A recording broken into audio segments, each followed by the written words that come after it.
Bonjour à tous, j'espère que vous allez bien. Aujourd'hui, vous voyez, je vous montre directement le thème de notre capsule d'aujourd'hui. Les antioxydants, la révolution du 21e siècle, écrit par Frédéric Lecresne. Donc on va parler de ça aujourd'hui parce que je me suis rendu compte qu'au fil de ma carrière de découvreur de l'eau, puisque c'est comme ça que je me définis aujourd'hui, eh bien on m'avait parlé d'une eau antioxydante et donc j'ai cherché bien sûr à savoir ce qu'étaient les antioxydants et on va partager notamment quelques chapitres de ce livre. Et aujourd'hui, comme dans mes dernières capsules, on va faire une capsule en deux parties. On va déjà regarder cet ouvrage, pas dans son intégralité parce que j'aimerais vous donner peut-être envie de le lire. On va dans un premier temps regarder notamment les principes des antioxydants, comprendre ce que c'est. Et dans une deuxième capsule, je partagerai là par contre, d'un point de vue beaucoup plus pratique, comment ça fonctionne, notamment pourquoi l'eau Kangen est véritablement une, à mon avis, solution les plus intéressantes concernant notamment les antioxydants. Je vous le rappelle, je ne suis pas médecin, vous trouvez sur ma chaîne aucune allégation thérapeutique. Encore une fois, l'eau Kangen n'a vocation qu'à rajouter une pierre à l'édifice de votre santé. Je pense que vous le savez tous, votre santé aujourd'hui est précieuse. Nous sommes dans une époque où j'ai envie de vous dire, il faut vraiment challenger avec notamment beaucoup de problématiques de pollution, de mauvaise alimentation, de stress chronique chez beaucoup de gens. Donc sachez qu'aujourd'hui, encore une fois, je ne ferai aucune allégation médicale et que l'eau Kangen n'est qu'un support, n'est qu'un moyen pour redonner à votre corps les moyens de pouvoir se défendre et notamment réguler son système immunitaire. En deuxième lieu, vous le savez, cette chaîne a vocation à vous abonner. Donc sachez-le, c'est en bas à droite sur le petit triangle rouge qui apparaît sous votre écran. Abonnez-vous, j'ai de plus en plus de gens qui s'abonnent et vraiment je remercie en tout cas ceux qui continuent à s'abonner à ma chaîne. Comme je vous le disais, on va parler aujourd'hui des antioxydants et je propose qu'on démarre cette capsule par une présentation de l'auteur de cet ouvrage, donc qui s'appelle Frédéric Lecresne. Alors sachez que c'est un Canadien, quelqu'un qui est un enseignant en physiologie fonctionnelle et du vieillissement de l'Université de Québec, donc au Canada. C'est quelqu'un également qui a une maîtrise en sciences des arts, donc l'Université Paris 5 et Paris 10. Voilà, donc c'est son parcours. Alors je propose qu'on regarde dans son début d'ouvrage notamment ce que sont les antioxydants. Et on va notamment commencer tout de suite par la préface et je vais vous lire notamment ce qu'il dit en préface à son bouquin pour vous montrer peut-être à quel point l'idée que je me faisais des antioxydants n'était pas tout à fait exacte. En tout cas, je pensais que c'était quelque chose d'assez marketing puisque pendant très longtemps, j'ai moi-même vendu des antioxydants. En tout cas, je m'y suis intéressé pensant que c'était effectivement une des voies de la santé. Alors vous allez voir, bien sûr, c'est une des voies et des clés de la santé. Maintenant, on va voir que les antioxydants, on peut les prendre de différentes façons. Et on va voir notamment au travers de cette capsule pourquoi l'eau Kangen est véritablement un trésor, notamment au niveau de ces antioxydants. Alors, vous savez, les antioxydants, pour bien les comprendre de manière simple, je dis souvent, il y a deux exemples que vous connaissez. Vous voyez, ce sont notamment des clous. Vous savez, si vous avez eu l'occasion, il m'est arrivé dernièrement une expérience vraiment quelque chose de basique. Vous savez, j'étais en train d'étendre ma lessive et j'avais laissé notamment, vous voyez, au fond de mon bac, vous voyez, une pince à linge dans un petit peu d'eau. Et je constate qu'au bout de quelques heures, ou même au bout de la fin de la journée, avec ma pince à linge, vous voyez, au niveau notamment, vous savez, sur une pince à linge, on a une petite bande métallique, et bien cette bande métallique, elle était rouillée.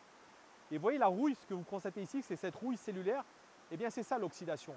Maintenant, la deuxième chose que vous connaissez sans doute de manière, peut-être que vous n'avez pas forcément fait le rapport, c'est lorsque vous coupez une pomme. Et bien lorsque vous coupez une pomme, vous allez vous rendre compte que très rapidement, cette pomme va se mettre à brunir. Pourquoi? Parce que c'est l'effet de l'oxydation, donc ce fameux oxygène, qui va donc altérer donc cette pomme et la rendre marron sous l'effet des radicaux libres. Et vous voyez donc cette rouille, pour bien la comprendre, c'est le fait qu'aujourd'hui l'oxygène que nous respirons eh bien, fait rouiller notamment tout ce qu'il va trouver, va altérer la nourriture, le métal, notre peau, mais également nos cellules. Ce bouquin, donc en introduction de ce livre, et vous voyez, écoutez ce qu'il vous dit, l'un des principaux acteurs de tout cela, l'oxygène. Oui, vous avez bien lu. Celui-là dont vous avez besoin pour vivre minute après minute. C'est lui, une fois qu'il a subi certaines métamorphoses, contribue à rouiller votre corps de l'intérieur après s'être transformé en espèce oxygénée réactive. On vous dit plus loin, ces éléments participent activement à un grand nombre de maladies chroniques et dégénératives. C'est aussi l'oxygène qui est en partie responsable des rides de votre peau. Mais le dessèchement et les rides de votre peau ne représentent que la pointe de l'iceberg. Cela n'est rien en comparaison de ce qui se passe à l'intérieur de vos organes, de vos tissus et de vos cellules. Donc vous voyez déjà, le cadre est posé, notamment, vous voyez l'oxygène qui est effectivement, je dis souvent, qui a deux propriétés, celui de vous faire vivre, mais également de vous faire mourir d'une certaine façon. Eh bien, c'est à celui dont on va s'intéresser notamment par rapport à ce processus de rouille et de vieillissement. Alors pour continuer sur ce livre, je vous propose qu'on passe page 29 parce que vous le savez, on va introduire le sujet des antioxydants. On le sait tous, on entend aujourd'hui beaucoup parler de la supplémentation en vitamines, en différents minéraux, parce qu'on nous explique que pour ceux qui sont conscients de l'importance d'une bonne alimentation, mais qui n'ont pas pour autant les possibilités ou les commodités de respecter tous les jours les règles d'une nutrition équilibrée, la supplémentation en vitamine C peut s'avérer une aide précieuse pour maintenir un organisme vigoureux et en bonne santé. Donc vous voyez que simplement il émet effectivement l'idée ici, et d'ailleurs qui est une idée qui aujourd'hui a été vraiment reconnue par la communauté scientifique. Aujourd'hui la vitamine C entre autres est notamment un puissant antioxydant. D'ailleurs on dit souvent que c'est la valeur de référence, parce que vous savez que je présente souvent dans une capsule notamment ce qu'on appelle le potentiel redox, qui est donc le potentiel d'oxydoréduction, et on vous montre très souvent que la vitamine C a une valeur de moins 50 millivolts, ce qui veut simplement dire que c'est une valeur référence comme étant un élément antioxydant pour notre métabolisme. Ce qu'il vous dit ensuite, page 35, c'est que bien sûr, en conclusion, une bonne alimentation est très importante, mais écoutez ce qu'il rajoute, page 35. Une bonne alimentation passe enfin par une bonne hydratation, en moyenne de 6 à 8 verres par jour, grâce à une eau de qualité. Et là, vous voyez, quand j'ai lu ce livre il y a à peu près une dizaine d'années, je me suis dit, voilà un ouvrage très très intéressant, parce que vous voyez qu'au-delà de l'alimentation, Frédéric Lecresne nous parle bien sûr que boire de l'eau de qualité s'avère être sans doute une aussi des voies de pouvoir récupérer le plein d'antioxydants. Vous voyez, on va maintenant s'intéresser au chapitre 2, donc qui est à la page 37 pour ceux qui veulent se procurer l'ouvrage. Et vous voyez, il va vous parler donc de l'oxydation et les antioxydants. Et écoutez bien la phrase d'introduction, elle va vraiment vous faire comprendre ce que sont notamment les antioxydants. On vous le dit, l'oxydation, un phénomène de la vie quotidienne. Donc vous voyez déjà ce que je disais tout à l'heure. Sachez que d'emblée, votre métabolisme produit de l'oxydation. Et ce qui pose notamment problème, c'est son excès. Et il vous dit, le livre vous dit, vous voyez, tous les produits chimiques et organiques, les métaux, les caoutchoucs, les huiles, les fruits et légumes, en fait, tous les aliments ou presque, s'altèrent et s'usent. Par quel phénomène? Tout simplement par l'oxydation au contact de l'air. Vous voyez, tout à l'heure, je vous parlais de l'oxygène. Et bien là, ça vous a expliqué, effectivement, si vous laissez une pomme, si vous laissez de la nourriture, quelque part, elle va pourrir. Et simplement, ce qu'il faut savoir, c'est que l'action de pourrissement ou d'oxydation, eh bien, c'est dû à l'oxygène. Page 40, vous voyez, ça s'appelle l'oxygène à la vie et à la mort. Pourquoi le premier cri d'un bébé est-il si important? Tout simplement parce que c'est la preuve qu'il est capable de respirer avec ses poumons et qu'il sera capable désormais de vivre en dehors du ventre de sa mère. Sans cet oxygène, aucun être vivant ne pourrait survivre. Cela est vrai pour respirer, mais aussi pour bouger, pour digérer, etc.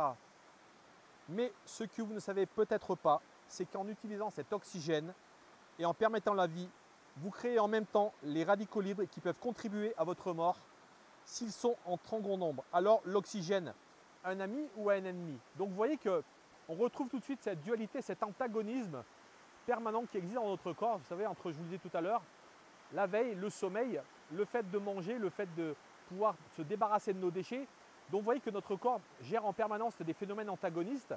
Et là, encore une fois, il vous montre qu'aujourd'hui, vous voyez, autant respirer est nécessaire à ce que nous puissions vivre et notamment bouger, mais à la fois respirer, vous le voyez, c'est aussi une manière de nous intoxiquer et finalement de mourir à petit feu.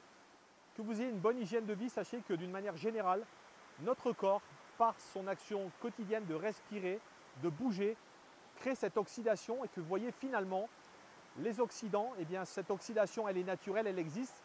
Et vous voyez que si je vous explique clairement, c'est qu'il faut effectivement trouver des solutions, notamment par le biais de la supplémentation, pour pouvoir justement la ralentir et notamment en limiter les effets négatifs. Maintenant un schéma donc sur le haut de ma capsule, où vous allez voir notamment qu'il vous parle du stress oxydatif. Et écoutez bien lorsqu'il parle de ces fameux radicaux libres, vous voyez ce qu'il dit.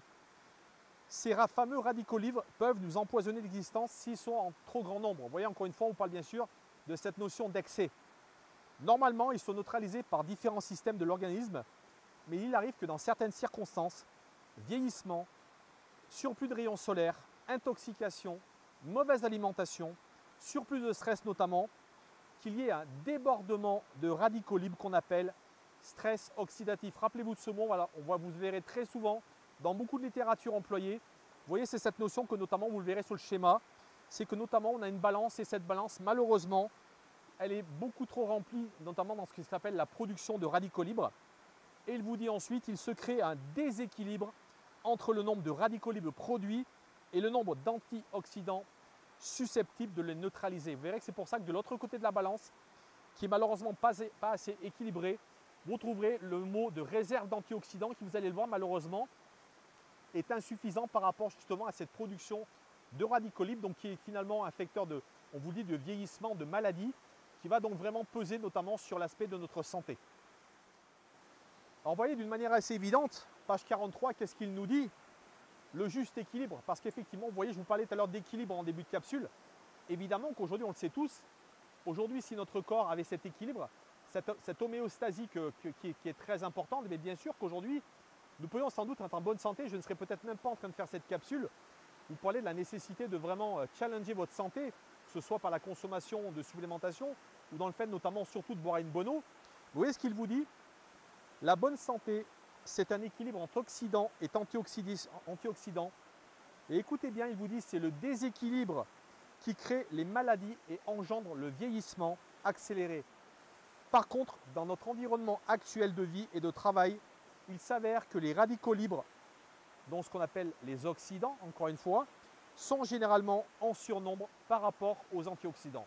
Donc vous voyez, la preuve est faite par cette démonstration de ce livre qu'aujourd'hui, nous sommes dans un environnement où malheureusement la production de radicaux libres est beaucoup trop importante par rapport à la production d'antioxydants que notamment notre corps pourrait nous permettre d'avoir. Un radical libre, on l'a vu tout à l'heure, un radical libre visiblement c'est quelque chose qui est généré par notamment le processus oxydatif du corps, mais je vais notamment vous expliquer de manière assez simple en chimie, même si dans le livre c'est mieux expliqué que ça, mais je vais vous lire notamment ce qu'il vous parle.